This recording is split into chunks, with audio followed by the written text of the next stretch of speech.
The events of one night 18 years ago will haunt Betty Lawil forever. The Joseph Kony-led Lord's Resistance Army rebels raided her home, abducting her 13-year-old daughter. 2 weeks later, Betty was also taken into captivity.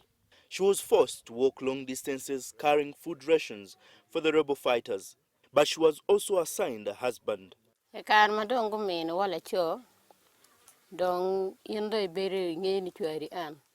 Unfortunately for me, I was given a man who had syphilis, and I stayed with it for 6 months before I got cured.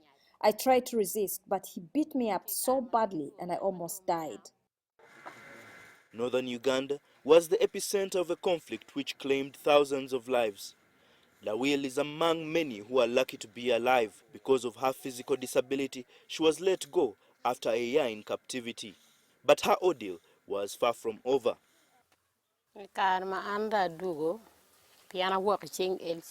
When I returned from captivity, my husband's relatives told him not to accept me and that I had a mental disorder that would force me to kill people at home. My husband then threw me out, claiming that he had lost trust in me and that I had HIV. Many women that return to their communities have continued to face sexual violence and discrimination, and many say there has been too little help. Very few perpetrators of sexual violence in conflicts are ever brought to justice due to breakdown in law and other systems during war. And in many societies, culture and traditional beliefs surrounding sexual violence cause further harm to survivors and can isolate them from much-needed support. Due to social exclusion and stigma, over time, victims suffer severe trauma and depression if they are not helped. We had a lot of suicidal tendencies, both the men and the women. And out of these 6, all those that came with their children, the children kind of got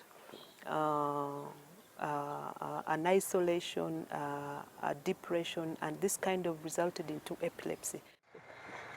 According to Dr. Aloyo, some organizations have been providing treatment and rehabilitation services for victims of sexual violence. However, she says this is not enough to ensure full recovery of the sufferers. Along the way, as we were providing these services, we did realize that there was a gap that we are missing. That is the socio-economic aspect, because we had rehabilitated them physically, socially, mentally. However, they were still not healing. Betty Lawil is now among the few who have been rehabilitated and empowered. With her small business, she can only hope for a better and peaceful world free of violence. Baleke, CCTV, Gulu, in northern Uganda.